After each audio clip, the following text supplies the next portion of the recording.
The Admiral's office at Naval Headquarters was imposing in its austere grandeur, with walls lined with commendations, battle maps, and portraits of distinguished officers who had served with honor throughout the decades.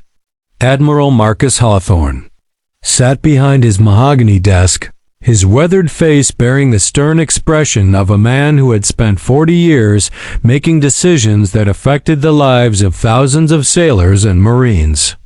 He was known throughout the fleet as a fair but uncompromising leader, someone who demanded excellence and had little patience for excuses or what he perceived as weakness. Today, however, he found himself facing a situation that challenged every assumption he had made about courage, sacrifice, and the true meaning of service to one's country. Lieutenant Sarah Chun stood at attention before his desk, her uniform crisp and her posture perfect despite the obvious pain she was trying to conceal. She had requested this meeting through proper channels, citing medical concerns that required command attention, but she had been deliberately vague about the specifics. Admiral Hawthorne had initially been irritated by what seemed like another routine administrative matter, the kind of bureaucratic detail that kept him from focusing on the strategic challenges facing the fleet. He had known Lieutenant Chun by reputation as a competent intelligence officer who had served with distinction in several sensitive operations, but he had never had cause to interact with her personally until today. The preliminary reports from the medical staff had been confusing and incomplete, mentioning complications from a recent mission that had required extended hospitalization and rehabilitation. Admiral Hawthorne had assumed it was nothing more than the typical injuries that came with military service, perhaps a broken bone or torn ligament that was taking longer than usual to heal. He had seen countless young officers bounce back from far worse, and he expected that Lieutenant Chun would simply need reassurance that her career prospects remained intact, despite whatever minor setback she had experienced. But as Lieutenant Chun stood before him now, Admiral Hawthorne began to sense that this was something far more serious than he had anticipated. There was something in her eyes, a depth of experience that seemed inconsistent with her relatively junior rank, and a quality of stillness that reminded him of veterans who had seen combat in ways that left permanent marks on their souls. When she spoke, her voice was steady but carried an undertone of carefully controlled tension that made him lean forward in his chair with increased attention. "Sir," she began, "I need to discuss the circumstances surrounding my recent medical leave and the implications for my continued service. The official reports don't tell the complete story, and I believe you need to understand what actually happened during Operation Silent Harbor." Admiral Hawthorne nodded for her to continue, his interest now fully engaged.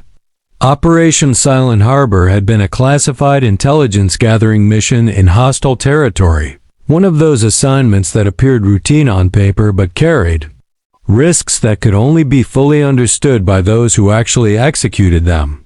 Lieutenant Chun had volunteered for the mission, despite knowing that it would require her to go deep undercover in enemy territory for an extended period, gathering intelligence on weapons shipments and terrorist activities that posed a direct threat to American naval assets in the region.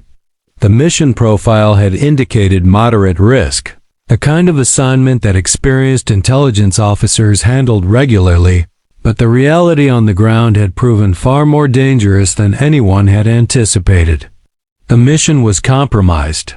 On the third day, Lieutenant Chun continued, her voice remaining steady despite the obvious difficulty of recounting these events. "My cover was blown by information obtained through torture of a local asset, and I was captured while attempting to complete the intelligence gathering objective." Admiral Hawthorne felt a chill run through him as he began to understand the true nature of what he was about to hear.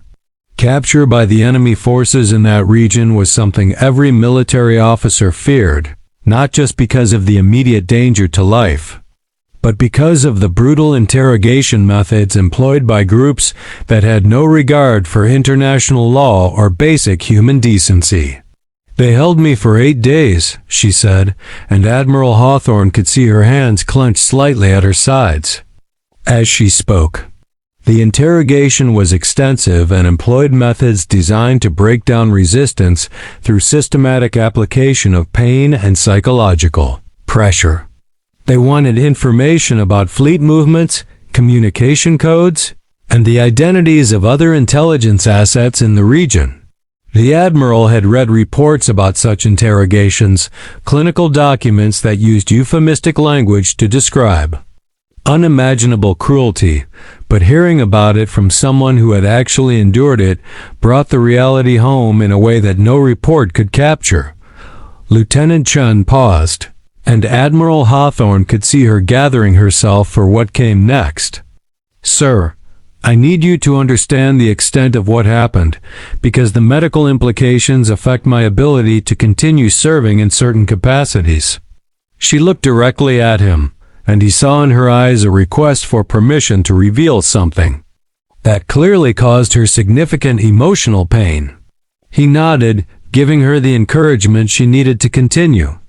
Without breaking eye contact, Lieutenant Chen reached for the bottom of her uniform shirt and slowly began to lift it, revealing first her abdomen and then her rib cage. Admiral Hawthorne's breath caught in his throat as he saw what the interrogation had done to her. The scarring was extensive and systematic, a pattern of deliberate injury that spoke of calculated cruelty applied over days of captivity. Her ribs bore the marks of what appeared to be electrical burns, knife cuts, and impact injuries that had healed into raised, discolored tissue that would mark her body for the rest of her life. The Admiral, who had seen combat in 3 different conflicts and thought he was immune to shock, found himself struggling to process what he was looking at. These were not the random injuries of battle or accident, but the deliberate handiwork of people who understood exactly how to inflict maximum pain, while keeping their victim alive and conscious.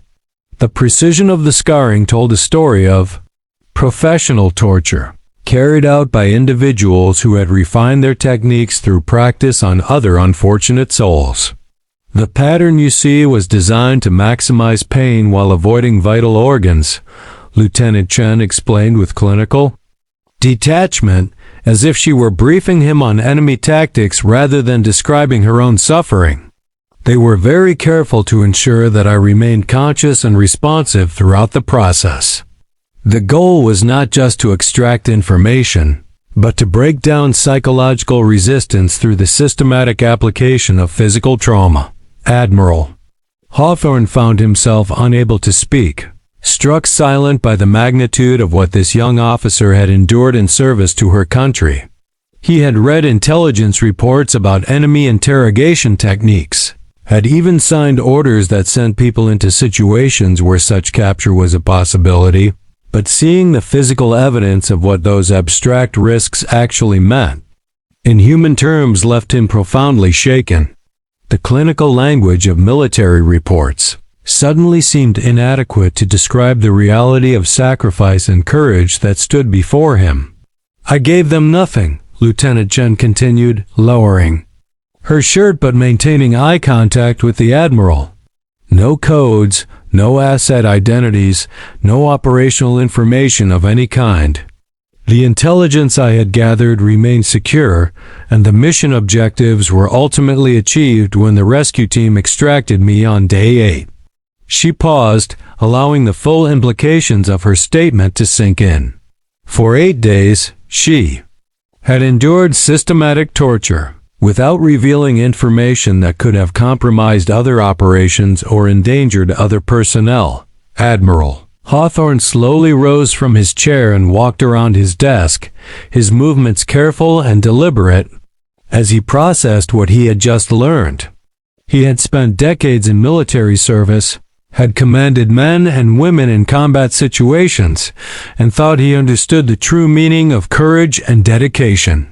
But Lieutenant Chen's quiet recounting of her ordeal had redefined his understanding of what it meant to serve with honor. She had not just risked her life for her country. She had endured prolonged, systematic torture rather than betray her mission and her fellow service members. "Lieutenant Chun," he said finally, his voice rougher than usual, "I need you to understand that what you accomplished during those 8 days represents the highest ideals of military service. The courage you displayed, the integrity you maintained under circumstances that would break most people, reflects the very best of what we ask from our personnel." He paused, struggling to find words adequate to the magnitude of her sacrifice. "Your actions not only protected classified information and ongoing operations, but they saved the lives of other intelligence assets who would have been compromised if you had broken under interrogation." The Admiral walked to his window, looking out at the harbor where ships of the fleet rode at anchor, each one crewed by men and women who had volunteered to serve their country, but who would likely never face the kind of extreme test that Lieutenant Chun had endured. "I've been in command for a long time," he said quietly, "and I've seen many examples of courage and dedication. Boo!